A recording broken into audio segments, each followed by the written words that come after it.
Hola, bienvenidos a un nuevo capítulo del tutorial de grupos de Lie y por fin vamos a empezar ya con el spin.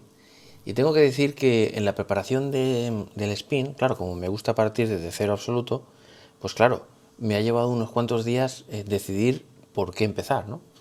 Y es muy posible que me lleve unos cuantos vídeos, porque el spin es algo que, bueno, se puede decir en 5 minutos o se puede decir en una semana, digamos, ¿no?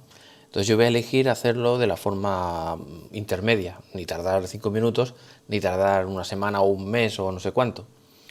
Pero eso sí, voy a ir paso por paso para que se entienda perfectamente de dónde viene el spin, qué es, por qué actúa así, por qué son así las matrices, por qué tiene esas peculiaridades, etcétera, etcétera. Entonces, es muy probable que a medida que vayamos avanzando, pues os vaya poniendo alguna referencia a vídeos que yo ya tengo subidos en mi canal de YouTube, en donde explico alguna cosa interesante que tenéis que saber, si la sabéis perfecto y si no, pues ir a repasarla, etcétera, etcétera. Entonces, lo primero que se puede decir del spin es, bueno, primero importantísimo, es que el spin es lo que se llama un momento angular. Y por lo tanto, si es un momento angular, significa que es un vector. Entonces, claro, ahora, como ya os imaginaréis, nos adentraremos un poco en la mecánica cuántica, en quantum mechanics, ¿no? Y entonces pues tendremos que decir algunas cosillas sobre eso. Voy a intentar decir lo mínimo posible sobre mecánica cuántica que no sea completamente imprescindible, ¿no? Y lo diré en plan receta, simplemente creérselo. Y insisto que haré alguna referencia a otros vídeos por si ahí quedan dudas, o también me podéis preguntar y bueno, igual puedo hacer un vídeo resolviendo dudas. Pero bueno, claro, si nos dicen que el spin es un momento angular, claro, la pregunta que nos surge es ¿y qué narices es un momento angular? Y claro, si nos dicen es un vector, claro, alguien podría preguntarse, vale, significa que es un elemento de un espacio vectorial, ¿no? Por ejemplo, nos podían preguntar o decir, bueno, sí y no. Resulta que cuando decimos que es un vector, más que esto, lo que nos estamos refiriendo es que es un vector o se comporta como un vector bajo rotaciones. Claro, entonces, antes de empezar con el spin, tengo que decir que es un momento angular y qué significa ser un vector en mecánica cuántica o un vector bajo rotaciones. Entonces, vamos a empezar primero por lo del momento angular. Entonces, de momento nos olvidamos del spin y vamos a hablar ahora del concepto momento angular. Y para hacerlo, lo mejor es empezar con la física clásica, que es la que inspira todas las teorías, en concreto la mecánica cuántica. Es el punto de partida. Muy bien, entonces en física clásica, ¿qué nos dicen? Pues viene un día el profesor y de repente nos dice que existe una cosa que tradicionalmente se le pone L, que es un vector, y que se define como el producto vectorial entre la posición de una partícula por la cantidad de movimiento de la partícula. R es el vector que sale del origen y apunta hacia donde está el objeto, por ejemplo una mosca que estamos mirando por aquí, pues esto sería el vector R, y P es un vector que es proporcional a la velocidad que tiene la mosca. En concreto, el vector P es igual a la masa por la velocidad. ¿Es siempre igual a la masa por la velocidad? No. Pero ahora vamos a hacerlo simplificado y vamos a imaginar que pasamos de coordenadas generalizadas y pasamos de todo lo que sabemos, porque me imagino que si habéis venido aquí, muchos de vosotros sois físicos o físicas y ya sabéis de lo que hablo, pero vamos a hacerlo lo más fácil posible o lo más básico posible, pero que sea estrictamente cierto y que ya se entienda cómo generalizarlo a otras cosas más complicadas. Bueno, pues nos dicen por ahí el profesor o profesora que el momento angular se define, o sea, se pongo 3 rayitas para que quede claro que se define como el producto vectorial de estos vectores. Y nos dice que tiene una peculiaridad, y es que en ciertas condiciones el vector L es constante en el tiempo. Entonces hay problemas muy famosos en los que precisamente el hecho de saber que esto se mantiene constante en el tiempo hace que se pueda solucionar mucho más fácilmente, como por ejemplo el Sol y la Tierra dando vueltas alrededor del Sol. Gracias a que L se mantiene constante podemos resolver las ecuaciones mucho más fácilmente de lo que en un principio cabría esperar, ¿no? Por lo tanto, de momento nos quedamos con esta definición, que es simplemente que L es un vector que se calcula de esta manera. Y claro, si una mosca o un objeto se está moviendo por ahí, pues irá cambiando de posición e irá cambiando de momento, digamos, ¿no? Bueno, estoy dibujando el momento mal, porque tiene que ser tangencial a la trayectoria. Pero bueno, da igual, la cuestión es que R, como no puede ser de otra manera, depende del tiempo y este vector también depende del tiempo. Por lo tanto, implica necesariamente que L, en principio, dependa del tiempo. Y en determinadas circunstancias no depende del tiempo y es constante. Vale. No siempre, algunas veces. O sea que constante en el tiempo a veces. Muy bien. Entonces, déjame escribir la definición de momento angular de una manera más interesante. Muchísimo más interesante y productiva, que nos va a dar muchas alegrías. A ver, de momento empezamos con lo básico, que es definiendo los vectores i, que es el vector 1, 0. Insisto que estoy en física clásica de toda la vida, ¿eh? El vector 1, 0, 0, j el vector 0, 1, 0 y el vector k igual a 0, 0, 1. Es decir, que va por el eje x, eje y y eje z. Son vectores unitarios, o sea que miden 1. Y defino el producto vectorial de i sobre o con j como k. El j, producto vectorial k, da i, y el k con el i da, déjame pensar, sí, j. Luego, por otro lado, si tenemos que el producto vectorial de a por b da lo que sea, pues si intercambiamos el orden, cambia de signo. Y además, un vector multiplicado vectorialmente consigo mismo da 0. Esta sería digamos, el vector 0, si queréis. Sería la definición con la que se puede hacer el producto vectorial. Por lo tanto, vamos a calcular rápidamente L, que será el vector R, que será x, y, esta y de aquí, más ij más zk, esto sería el vector R, producto vectorial con el vector p, que será pues px y más pi j más pzk. Y ahora veamos. El i con el i da 0. Y con el j da k. Pero queda x, pi, k. Muy bien. Y ahora, el i con el k no lo tenemos aquí. O sea, el i con el k lo tenemos al revés, ¿no? Por lo tanto, dará en vez de j menos j. Por lo tanto, menos j. Y dará x, pz. Muy bien, este ya lo tenemos. Ahora vamos con este. El j con el i. El j con el i dará menos k. Y tenemos i, px. El j con el j dará 0. Y el j con el k dará i. J con k. Perfecto, ya tenemos este. Y ahora el k con el i dará j.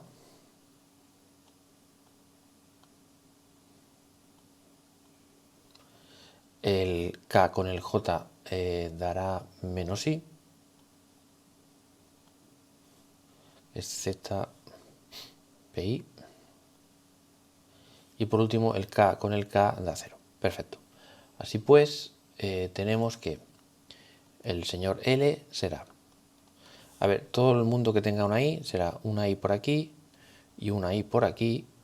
Por tanto tendremos i pz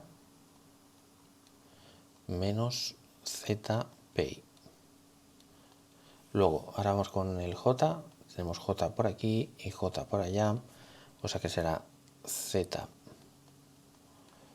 px menos x pz, coma, y ahora en la k. La k tenemos x pi menos... uy, ¿esto lo he dicho bien? No, perdón, la k estamos hablando, la k. A ver, que lo estoy diciendo bien. Estamos hablando de k, por lo tanto xpi, correcto, y esta k que es menos i px, correcto. Muy bien. Fantástico. Ya tenemos calculado en coordenadas cartesianas el momento angular. Entonces, lógicamente podemos llamar a esta cosa de aquí la componente x del señor momento angular, del L. Esto es la componente y esto es la componente z.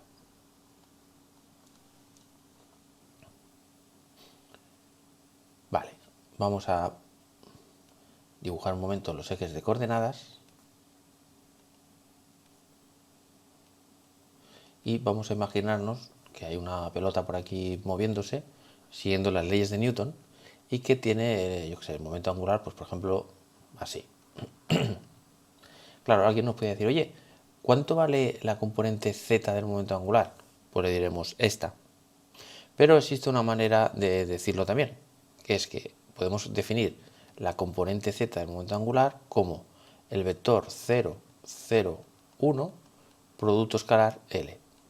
Y esto lógicamente va a dar pues 0 por todo esto, 0, más 0 por todo esto, 0, más 1 por todo esto, pues eso, x pi menos i px. Lo mismo podemos hacer con la coordenada, pues la x, la coordenada y, etc. Pero imaginemos que hay un señor que tiene definidos los ejes de coordenadas pues de otra manera, que están rotados. Y esto será su nueva x, su nueva y su nueva z. Y nos preguntamos cuáles son las componentes de, por ejemplo, Lx', es decir, la componente en esta dirección, o sea, paralela a esta dirección, ¿no? Bueno, con este truco podemos aplicar, pues simplemente poniendo, en vez de este vector unitario que apunta, en este caso, como es la z, apuntaría por aquí, ¿vale? Este sería este señor, sería este de aquí, el Lx sería este, el Lx no, me refiero al vector que va por aquí, 1, 0, 0.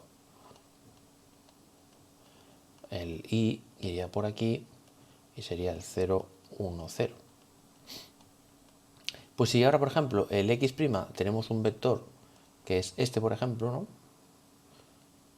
O sea, que va en la misma dirección que este señor que podemos llamar vector unitario n, pues podemos decir, vale, pues entonces ponemos aquí un vector unitario que vaya en la dirección del eje que queremos medir, lo multiplicamos escalarmente y tendremos la componente a lo largo de esta dirección.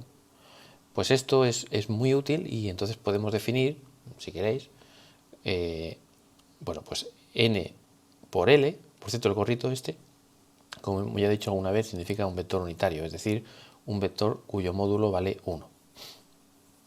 Pues entonces definimos n por L, o L por n, da igual, como la componente en la dirección dada por el vector n del momento angular. Y en nuestro caso, pues, ¿qué es lo que daría?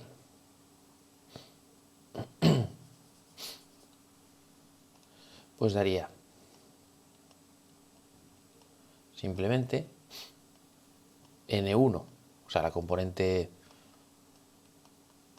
le llamo n1 por ejemplo, n2 y n3, pues n1 por i pz menos z pi paréntesis más n2 paréntesis todo este rollo z px más n3 por esto de aquí. Ok, pero resulta que esta cosa de aquí la puedo poner de una forma más sugestiva. Ya sé que parece que ahora mismo estoy perdiendo el tiempo dando vueltas a no se sabe dónde, pero creedme que enseguida acabo y que va a ser súper útil, de verdad. Hay recompensa para esto. Resulta que esta cantidad de aquí yo la puedo poner de la siguiente manera. La puedo poner como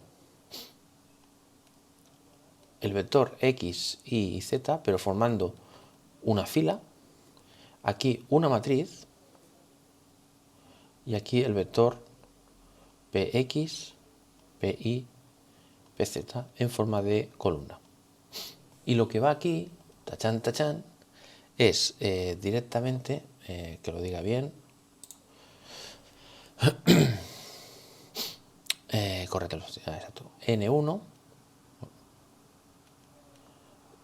menos n1, aquí sería menos n2, y aquí sería n3, 0, 0, 0, 0, y aquí perdón, 0, menos n3, y aquí n2. Pues si estáis en casa y queréis probarlo, resulta que si multiplicáis esta matriz por este vector y el resultado de esto lo multiplicáis por x y z, el vector fila, el resultado de todo esto da esto de aquí. O sea, esto es súper interesante, porque supongo que ya os empieza a sonar un poco dónde aparecía esto. Pero bueno, si os suena perfecto, y si no, sigo un poquito más, a ver si os suena un poco más. Muy bien, entonces. Pero además, n por l también lo podemos poner pues de la siguiente manera. El vector x, y z, puesto en forma, o sea, traspuesto, es decir, en forma de fila. Y aquí podemos poner n1 por la matriz que va a ser 0, 0, 0, 0, 0, 0. Y aquí tendremos un 1 y un menos 1. Correcto. Más n2. Y el n2 va a ser 0, 0, menos 1, 0, 0, 0, 1, 0, 0. Más el n3, que va a ser 0, 1, 0, menos 1, 0, 0, 0, 0, 0. Y aquí px, pi y pz. ¿Vale? Que supongo que veis lo que he hecho, simplemente he puesto esta matriz como la combinación lineal de estas tres. Simplemente haciendo el truco que llevamos haciendo todo el rato en este tutorial, ¿no? n1 solo está aquí, pues aparecerán este 1 y este menos 1, y factor común esto, y todo lo demás 0. Y lo mismo con n2 y n3, y nos sale esto. Y esto, acordaros que esto era lo que habíamos llamado, bueno, a veces le llamaba G1, en fin, lo puedo llamar, o GX, no sé, G1, G2 y G3, y esto salía en el vídeo, en el capítulo 6, en el minuto 3:18, sale estas Gs, que eran precisamente las matrices que salían a la hora de definir el grupo SO3.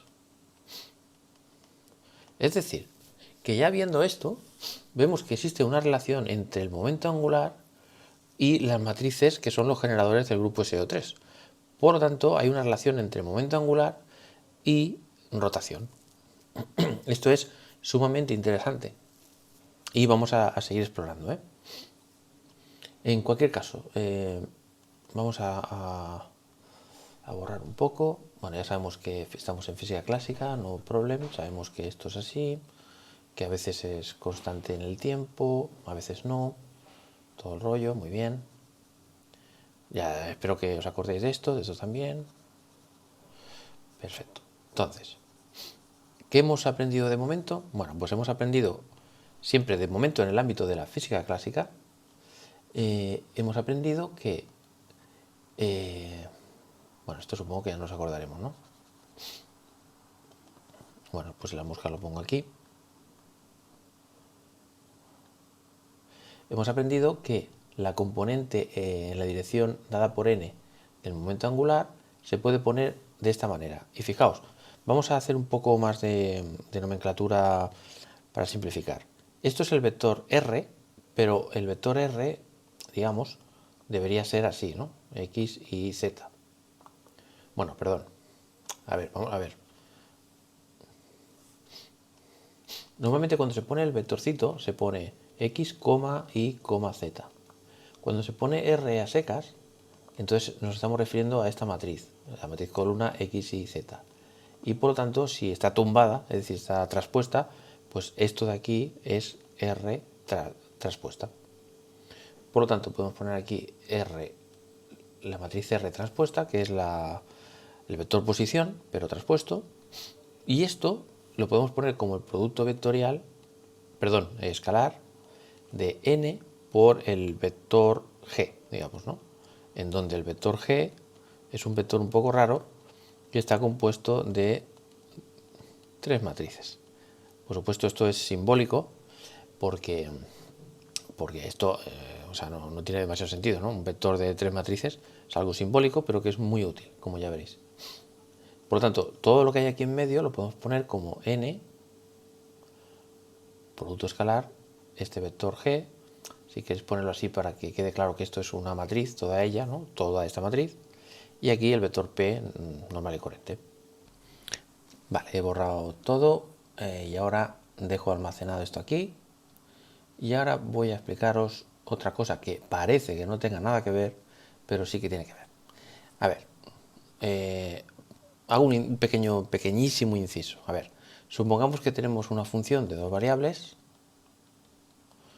esta de aquí. Muy bien. Y entonces, imaginaos que yo hago una rotación.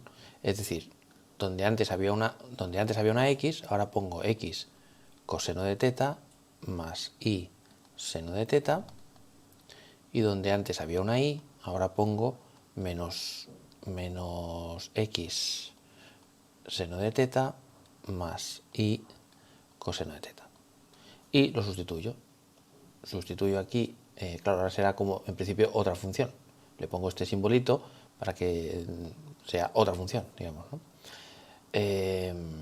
Claro, esto si queréis le puedo llamar x tilde y tilde. Por lo tanto, tendremos esta otra cosa que consiste en cambiar la x por la x tilde, que es x coseno más y seno. Y aquí tendremos la y, que será menos x seno más y coseno. Y ahora desarrollamos un poco el cuadrado del primero. Déjame poner aquí una c, que significa coseno, para no escribir tanto, coseno al cuadrado. El cuadrado del primero más el cuadrado del segundo más 2 veces el primero por el segundo, que es coseno seno y xy. Y ahora el cuadrado del primero más el cuadrado del segundo, y aquí hay menos 2 veces el primero por el segundo. Muy bien. Entonces, esto se va con esto, sacamos factor común x cuadrado y queda c cuadrado, o sea, coseno al cuadrado, más seno al cuadrado, y sacamos factor común y cuadrado, que será esto con esto, y nos vuelve a quedar, nos vuelve a quedar coseno al cuadrado más seno al cuadrado, y sabemos que esto por trigonometría es 1, 1, y nos queda x al cuadrado más y al cuadrado, que es justamente la función original con las variables originales. Es decir, que la función aparentemente cambiada con las variables cambiadas, cuando desarrollamos, resulta que nos devuelve la misma función. ¿Qué diremos entonces? Que f es invariante bajo la transformación esta de aquí. Muy bien. ¿Qué quiere decir eso, entre otras cosas? Pues lo que quiere decir es que si yo... O sea, esto es importante. ¿Por qué? Porque ahora yo puedo decir, vale, muy bien. Pues ahora déjame hacer en vez de esta transformación transformación finita, déjame hacer una transformación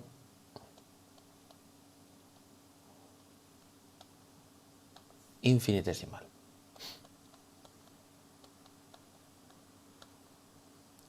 Una transformación infinitesimal significa que el parámetro que se utiliza en la transformación, que en este caso es θ, va a ser un número infinitesimal. ¿Y qué significa que un número sea infinitesimal? Pues que el número en principio será muy pequeñito, tan pequeño que al cuadrado es prácticamente cero. Por lo tanto, si nos acordamos de la serie de Taylor del coseno y la del seno, no sé si os acordáis, pero el coseno de θ es 1 menos θ al cuadrado partido 2.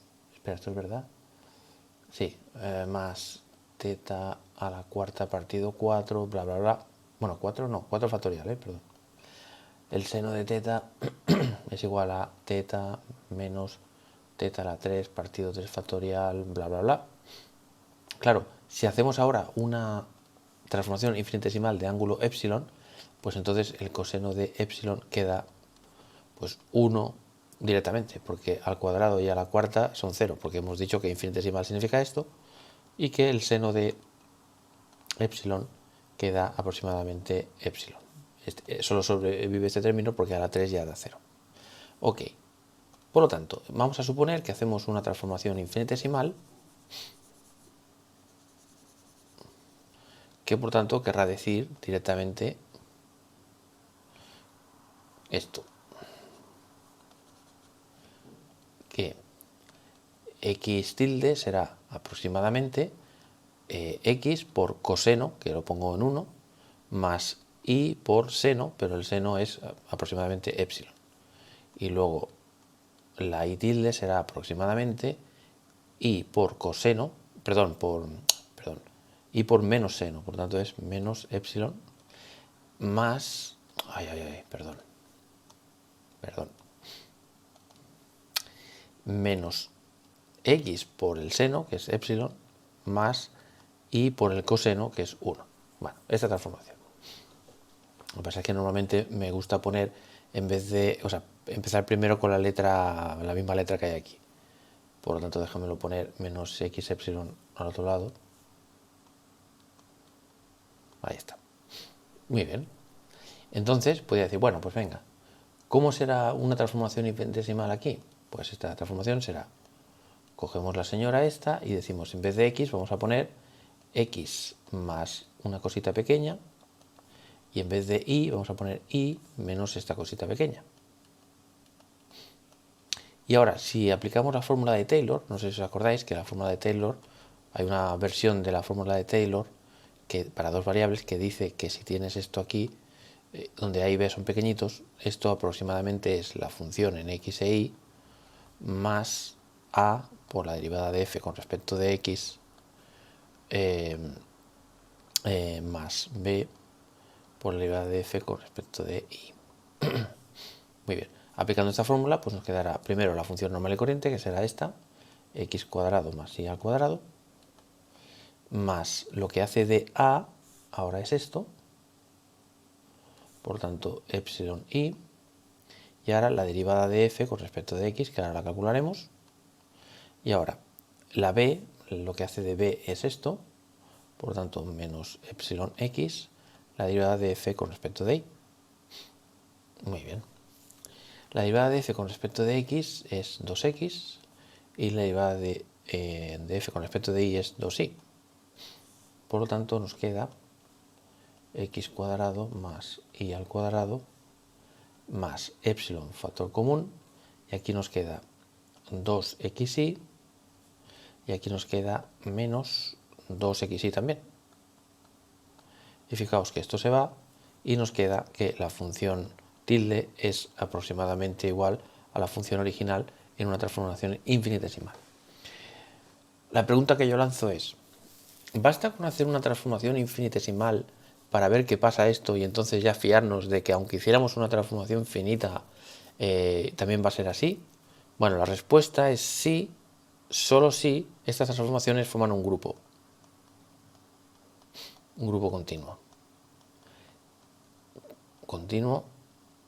y además conectado con la entidad. Es decir, que cuando el parámetro sea 0, que lo transformado y lo original sean iguales, solo cuando el ángulo es 0.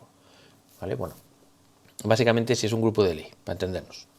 Si es un grupo de Lie, entonces está asegurado. Hay un teorema que dice que basta con hacer una transformación infinitesimal, y si en esa transformación infinitesimal vemos que la función no cambia, es que significa que cuando hagamos una transformación finita, también se va a quedar igual. ¿Vale? Esto es sumamente importante, este resultado. Vamos a ver cómo lo pongo yo esto. Bueno, no lo pongo, simplemente os acordáis y ya está. Muy bien, vamos a decir otro ingrediente importante. Volvemos a nuestro vector R. Y ahora decimos, vale, vamos a rotar este vector. Para rotarlo cogemos nuestra matriz de rotación, la del capítulo 6, ¿no era? Sí, la del capítulo 6. Pues esa matriz lo que hacía es rotar el vector y ya está. O sea, no hay problema, ¿no? Muy bien. Pero ahora yo me pregunto, oye, si yo derivo esto con respecto al tiempo, ¿qué pasa? Claro, si yo derivo esto con respecto al tiempo, tenemos que decir, a ver, vamos a ver, ¿qué es lo que depende del tiempo aquí? Solo depende del tiempo el vector R, porque este señor solo depende del ángulo, y el ángulo en principio no depende del tiempo. Ya digo yo que lo escojo constante, que es lo que es realmente útil. Si eso es así, significa que entonces es transparente y entonces nos olvidamos, puede no ser afectado, o sea, no es afectado por la derivada y nos queda la derivada de R con respecto de t, que es la velocidad. Y ahora, si multiplico a ambos lados por la masa es un escalar, un número normal y corriente, que por tanto puede entrar aquí dentro, m por v, y entonces nos queda R actuando sobre P. Es decir, que o sea, lo que quiero decir con esto es que si ahora enlazamos esto de aquí con esto, nos queda... Uy, perdón.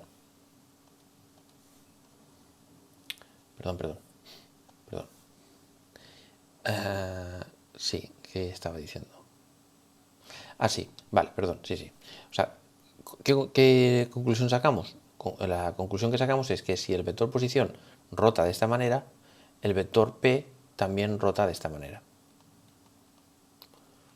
Porque la única diferencia que hay entre R y P es, aparte de multiplicar por una masa m, es derivar con respecto al tiempo, que es transparente con respecto a R. Por lo tanto, si hacemos una rotación de, por ejemplo, si estamos en los ejes X e Y del plano, por ejemplo, ¿no? Y tenemos aquí el vector R y tenemos el vector P,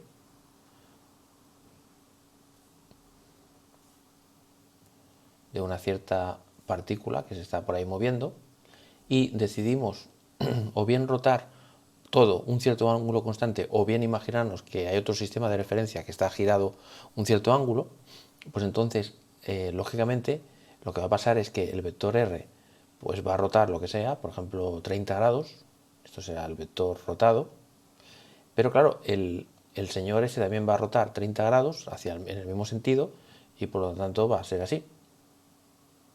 Bueno, no está muy bien dibujado, pero lo que ha rotado este señor es lo mismo que ha rotado este señor.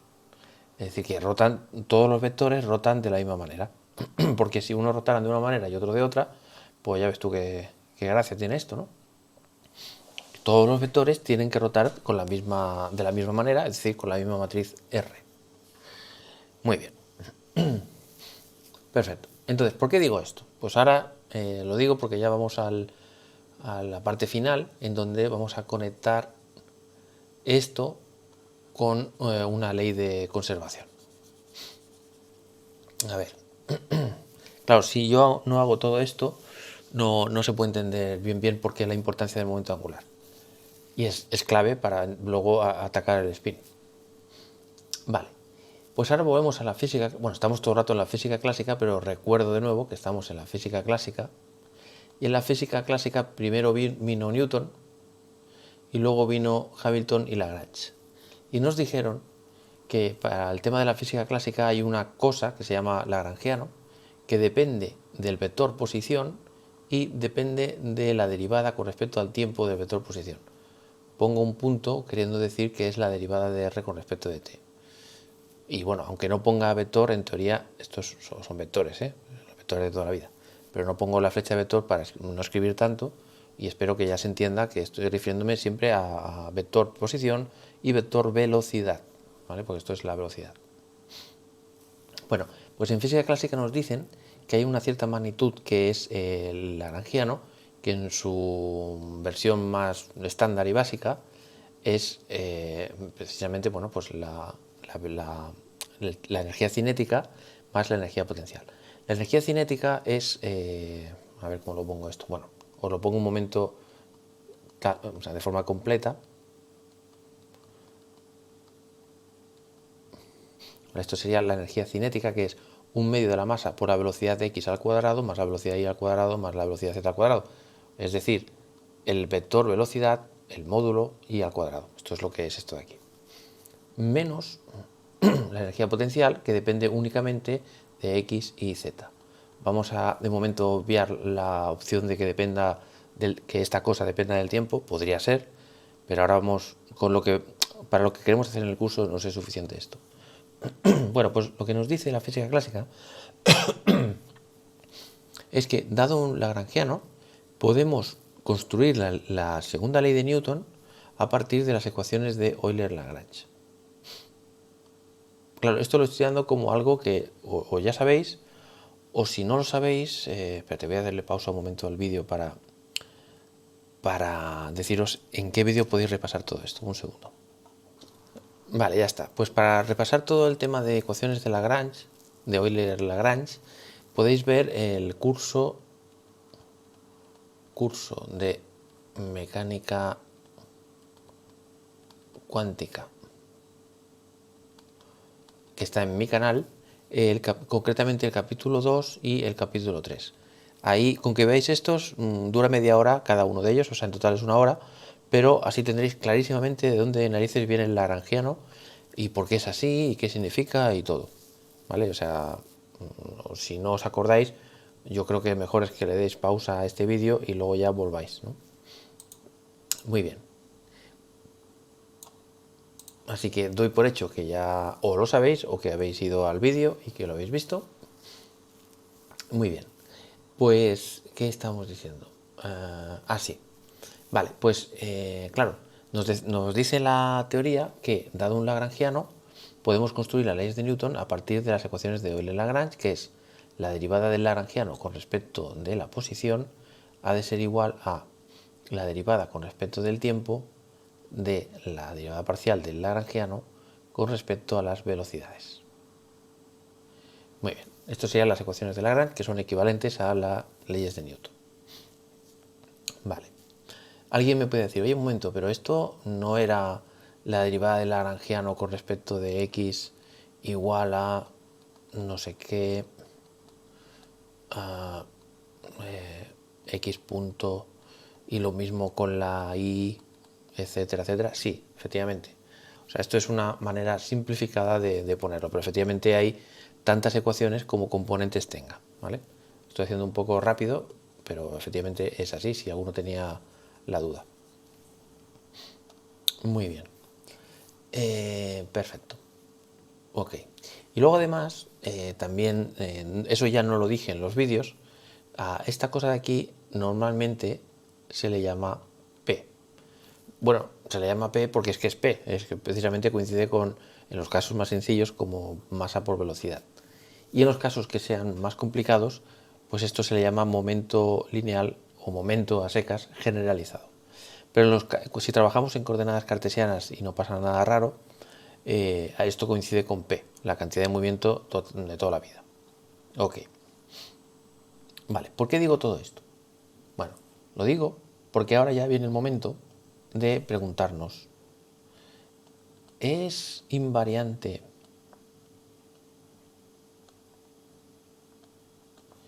el lagrangiano bajo una rotación R? Bueno, la respuesta es que no, pero a veces sí. Perfecto. Entonces, centrémonos en las veces en el que sí que pasa esto. ¿Qué consecuencias tiene? Vale, pues significa que si el lagrangiano es invariante bajo una rotación, en este caso, lo que ocurre es que el momento angular se conserva. Es constante en el tiempo. Y claro, y esto es la hostia, porque esto ya relaciona, ya definitivamente, si no es que ya lo veáis aquí, relaciona una rotación con el momento angular. Y esto es una forma rápida de enunciar el teorema de Noether. Que tengo, como me imagino que ya sabéis, una charla en mi canal que habla precisamente del teorema de Noether, y también puedes echarle un vistazo para ver un poquito, pues, bueno, pues pasar un buen rato recordando el teorema de Noether, más o menos, ver un poco de dónde viene, todas estas cositas. Bueno, no sé, os lo dejo eso a vuestro gusto. De hecho, empecé este tutorial de grupos de Lie precisamente a partir de, no de esa charla, sino de otra anterior que hablaba del spin. Y bueno, me di cuenta de que estaba todo tan liado que tuve que hacer otra nueva charla, que era el tema de Nether y este tutorial. Y aún así vamos a ver si consigo hacerme entender. Pero bueno, volvamos a lo importante. Lo importante es que si el lagrangiano es invariante bajo una rotación, en el caso de que sea así, entonces L, esa magnitud L, permanece constante. Y esto es un enunciado, o sea, es una consecuencia del enunciado del teorema de Noether. Muy bien. Vamos a verlo en un momentito cómo aparece y de qué forma aparece, porque lo que más me interesa es de qué forma aparece eso. Bueno, vamos a ver. Ya veréis que es muy fácil. Vamos a hacer la versión fácil y ya está. A ver, nosotros sabemos que L depende de, bueno, es la energía cinética menos la potencia, pero bueno, sabemos que depende, es una función que depende de la posición y de la velocidad. Entonces, lo que vamos a hacer es derivar, perdón, antes de derivar vamos a hacer una cosa. Vamos a imaginarnos una transformación infinitesimal. Entonces, a ver, ¿qué transformación infinitesimal? Pues una transformación que sea una rotación. Vale, entonces, pero claro, cualquier rotación. Claro, o sea, si os acordáis del capítulo 6 de este mismo tutorial, yo decía que una rotación era o se podía hacer mediante esta exponencial, la exponencial de teta, y ponemos aquí el vector n, g. Pero que os acordéis, es el capítulo 6, ¿vale?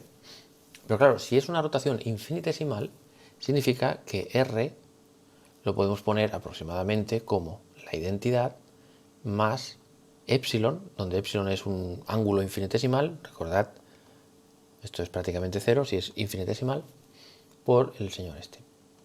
Insisto que no estoy haciendo más que recordar lo que ya hemos hecho.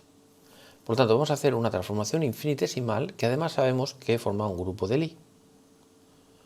Por lo tanto, o sea, estas transformaciones forman un grupo continuo o de Lie, y por tanto implica que si viéramos que el señor este es invariante bajo estas transformaciones, esta transformación infinitesimal significa que es invariante bajo una transformación finita, ¿vale? Por eso he hecho el ejemplo de antes. Entonces vamos a hacer algo parecido a lo que hemos hecho antes. Vamos a imaginarnos que tenemos nuestro lagrangiano, pero con las nuevas variables. Entonces las nuevas variables, ¿cuáles son? Veamos. Si rotamos R, lo que tendremos será la identidad más epsilon n producto escalar g multiplicado por R. Y por lo tanto la identidad por R es R y todo este mogollón por por R, perdón. Por lo tanto, una transformación infinitesimal de R lo que nos dice es que habrá la R esta primera más algo.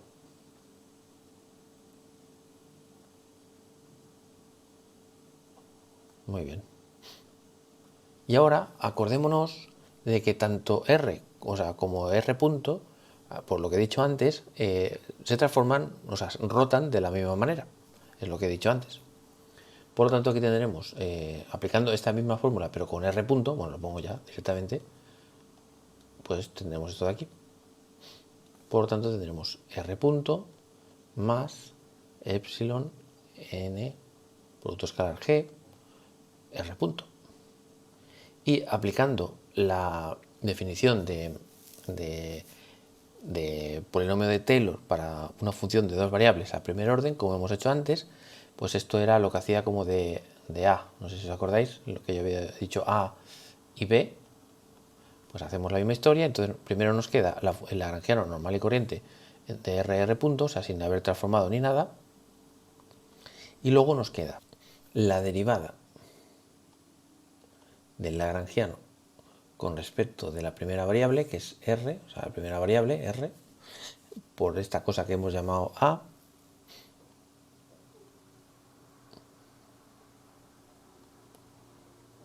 más la derivada del lagrangiano con respecto a la segunda variable, por esta cosa que hemos llamado B.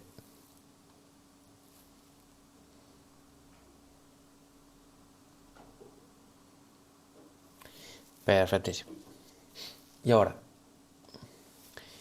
podemos, claro, alguien me puede decir, oye, cuidado, porque vamos a ver, alguien podría estar diciendo, vamos a ver, esto de aquí es una matriz, esto es un vector. Claro, una matriz por un vector da un vector. ¿Esto qué es? Un vector, si esto fuera un número, un vector por un número da un vector. Y esto es una función, que es un número. Por lo tanto, ¿qué está pasando aquí, no? Claro, para ir bien, lo que tendría que hacer es decir que esto, en verdad, tendría que estar traspuesto. Y esto también. Y si queréis, pongo un momento lo que significa realmente esto, para que si lo queréis hacer en casa sepáis lo que estamos haciendo, porque estoy simplificando tanto la notación que a lo mejor uno puede perderse, ¿no? Esta cosa de aquí significa, como es traspuesto, significa que estará tumbado y es la derivada del lagrangiano con respecto de x, la derivada del lagrangiano con respecto de y la derivada del lagrangiano con respecto de z. Y esto será un vector de tres componentes que, como está traspuesto, pues está aquí en horizontal, ¿vale? Creo que es bueno que lo ponga, porque si no puede ser que os estéis perdiendo un poco, y con razón, porque no estaba siendo preciso del todo. Muy bien. Y ahora es cuando decimos, bueno, muy bien. Ahora vamos a coger y vamos a decir, vale, L tilde, sabemos que está todo esto, pero no lo copio para no escribir tanto, será aproximadamente igual a la L sin tildar, o sea, la original, más esta cosa. Pero ¿podemos hacer algo con esta cosa? Pues sí, podemos hacer varias cosas. Lo primero es llamar a esto de aquí lo que es realmente, que es lo que os he dicho antes, creo que os lo he dicho, que esto es el momento lineal P. Esta es la definición. Vale, entonces, si esto es así, podemos escribir pues la derivada del lagrangiano con respecto de R traspuesto epsilon n g r más P traspuesto epsilon n por g r punto. Muy bien.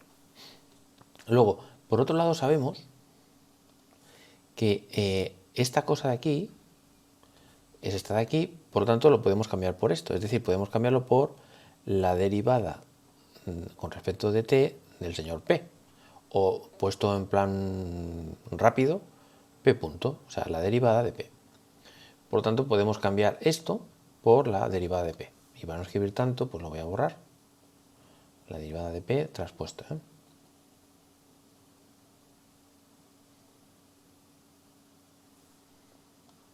Por lo tanto,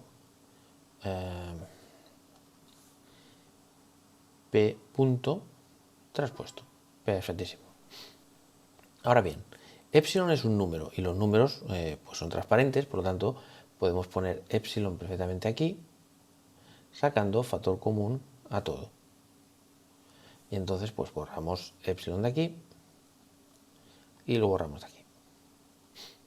Y ahora fijaos qué forma tan peculiar tiene esto. salvo ng, esta ng de aquí, haced por un momento como si no estuviera esta ng. Fijaos, aquí tenemos la derivada del primero por el segundo sin derivar, más el primero tal cual por la derivada del segundo. O sea, eso nos suena a una derivada con respecto del tiempo de un producto, ¿no? Efectivamente. Ahora podemos coger, escribimos el lagrangiano tal cual, la epsilon que no se nos olvide, y ahora vamos a expresar esto como la derivada de un producto, que es precisamente P traspuesto N producto escalar G R. Claro, alguien puede decir, hey, cuidado, ¿y esto de aquí en medio qué pasa? Pero recordad que N por G, esta cosa es una matriz que no depende del tiempo, o sea, no depende del tiempo. Por tanto, cualquier cosa que no dependa del tiempo se va a quedar, y como está multiplicando, pues se va a quedar así. Sé que esto, claro, estamos trabajando, o sea, lo que estoy diciendo es que si tenemos un vector, yo qué sé, a ver, lo que estoy diciendo es, en esencia, esto. Pongo un ejemplo tonto para que veáis lo que quiero decir. O sea, imaginaos que pues esto es un vector que depende del tiempo, pero, sí, que depende del tiempo, esto es un vector que depende del tiempo y esto es una matriz que no depende del tiempo. Por ejemplo, 2t, t al cuadrado, ¿no? Y aquí tendremos 4, 2, 2, 5, me lo estoy inventando, ¿eh? Una matriz por aquí. Y aquí tenemos pues t y 3t. Y alguien nos dice, oye, ¿podrías derivar esto con respecto del tiempo?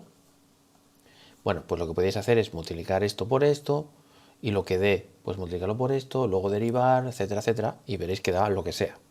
Pero eso es completamente compatible con derivar esto de aquí primero, que es 2t. Esto lo dejamos exactamente igual porque es una cosa constante. Este lo dejamos igual. Y ahora hacemos más el primero tal cual. Esto lo dejamos igual porque es constante. Y ahora pues la derivada de este, 1 y 3. Y luego, pues si hacéis todas estas operaciones, veréis que da lo que tiene que dar. ¿Vale? O sea, esto se puede comprobar. Podéis comprobar este ejemplo vosotros mismos y veréis que da. O sea, esto en esencia es lo que estoy haciendo, ¿eh? Sin demostrar, solo diciéndolo.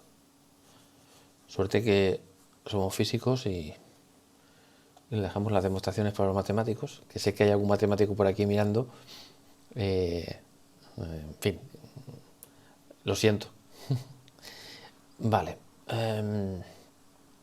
Perfectísimo. Muy bien. Pero claro, ¿qué ocurre aquí? Bueno, vamos aquí a ver una cosa. A ver, la matriz n por g es aquella matriz que os había puesto antes, que era 0, 0, 0. Espérate, que no me acuerdo de memoria. Vale. Era. Aquí tendríamos n1. Aquí tenemos menos n1. Menos n2. n3. Menos n3. n2. Correcto. Y esta matriz es una matriz antisimétrica. ¿Vale? ¿Qué quiere decir matriz antisimétrica? Pues quiere decir que si hacemos la traspuesta de esta matriz, esto es igual a menos ella misma. Esto es lo que significa antisimétrica. Lo podéis comprobar. Si hacéis la traspuesta, veréis que da lo mismo, pero cambiado de signo. ¿Por qué digo esto? Porque si yo tengo un vector A traspuesto, multiplicado por una matriz antisimétrica y otro B, vale, esto es exactamente lo mismo que B traspuesto a sin transponer, pero cambiado de signo. ¿Vale? Esto es una peculiaridad. Para demostrar esto, quizá lo que podía hacer es, a ver, si yo creo que, ¿cómo lo podía demostrar yo esto?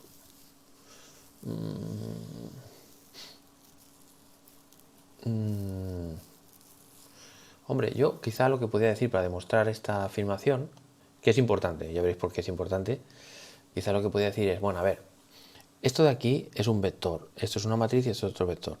El resultado de hacer todo esto va a dar un número, y la traspuesta de un número va a ser el mismo número.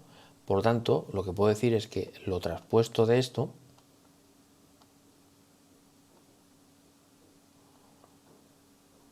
o sea, transponer esto es dejarlo exactamente igual. O sea, se va a quedar igual.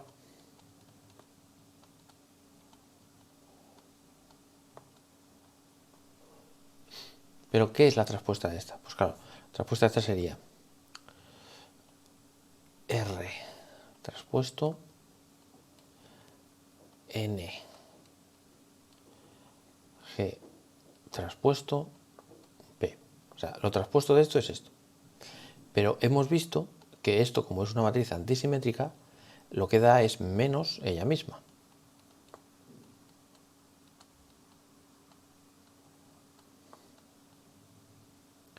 Por lo tanto, ¿qué nos queda? Nos queda que esto de aquí es exactamente igual que esto. Por lo tanto, fijaos que es lo mismo, pero cambiado de orden la PR, pues RP y cambiado de signo. Por lo tanto, yo lo que puedo hacer aquí es este más lo transformo en un menos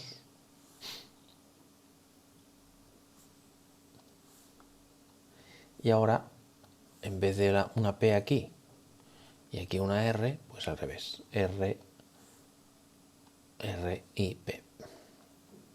Vale, ¿y por qué digo esto? Bueno, pues porque ya os imagináis que es justamente esto. Y por lo tanto, ¿qué tenemos aquí? Pues tenemos que esto va a ser el lagrangiano menos epsilon y esto de aquí es L, o sea, bueno, n por L. Por lo tanto, es la derivada con respecto del tiempo de la componente enésima del momento angular.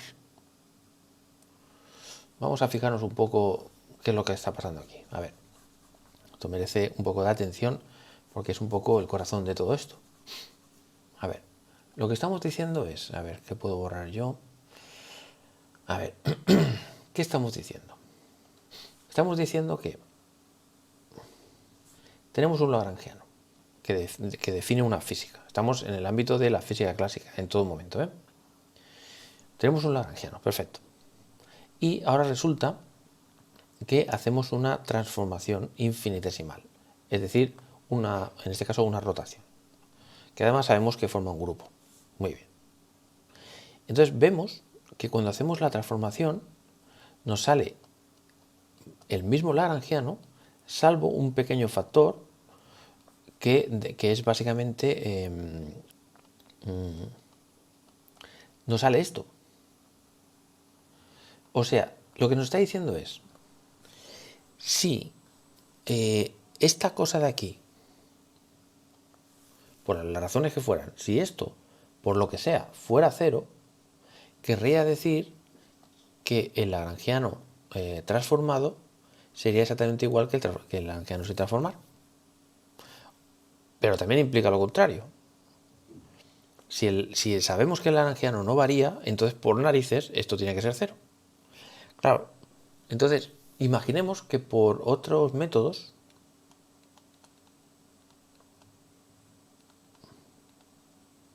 hemos visto que efectivamente esto es igual que esto, ¿vale? Por otros métodos, los que sean. Y esto lo tenemos asegurado, se cumple. Por lo tanto, si se cumple, o sea, no hay más remedio que esto sea cero. Entonces, para que esto sea cero, perdón, esto me refiero a esto, ¿eh? Pero para que esto sea cero, o bien epsilon es cero, o bien esto es cero. Pero epsilon en general no es cero. Podría ser cero, pero en general no lo es. Por tanto, para que esto sea siempre cero, tendría que pasar que esta derivada sea cero. Y eso querría decir, entonces, que n por L sería constante en el tiempo. Y este es el teorema de Nether. El teorema de Nether dice, si por los métodos que tú quieras, sustituyendo a fuerza bruta o por lo que sea, observas que un lagrangiano es invariante bajo una transformación continua, entonces por narices, continua, o sea, una rotación, ¿vale? Una rotación de SO3. Entonces, por narices, la componente del momento angular en cualquier dirección es constante. Y claro, como es en cualquier dirección, porque yo no he especificado n, pues quiere decir que L es constante en el tiempo. ¿vale? Esto es importantísimo, importantísimo. Pero es que además nosotros sabemos que R no es cualquier cosa. R es de esta forma. Por lo tanto, no solo se conserva el momento angular, sino que además el generador de las rotaciones tiene que ver estrictamente o sigue esta relación con el momento angular, o sea que está estrechamente ligado.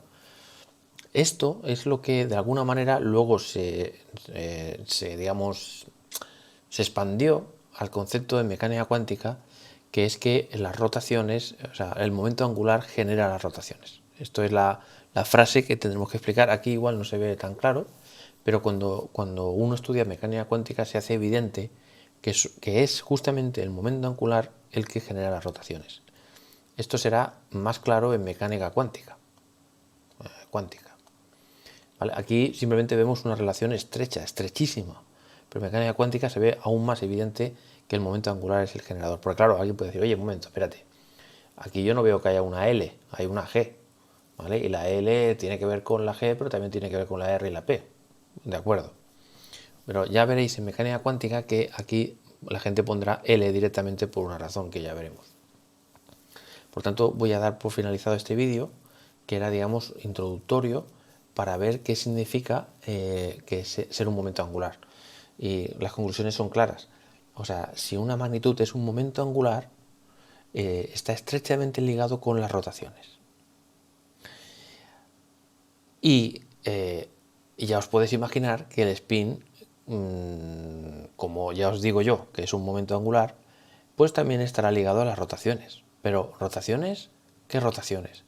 ¿En el espacio ordinario X y Z? ¿O en un espacio raro? ¿Y cómo se puede averiguar? Claro, esto es la aventura que estamos iniciando ahora mismo, ¿no? De momento olvidaros de todo lo que he dicho, excepto que el momento angular está completamente relacionado con el generador de las rotaciones. Esto es importante, muy importante. Vale, en el capítulo siguiente pues seguiremos con esta aventura y iré diciendo poco a poco cosas de mecánica cuántica y bueno, y trataré de ser lo más claro posible. Si veis que esto es un follón, ya me avisáis por los comentarios si se me está yendo la pelota o se está entendiendo o no, porque tengo miedo de que no se entienda. O también tengo miedo de ser ultra básico y que esto parezca un curso para niños pequeños. No sé, ya me diréis en vuestros comentarios. Pues muchas gracias por ver el vídeo y hasta el siguiente.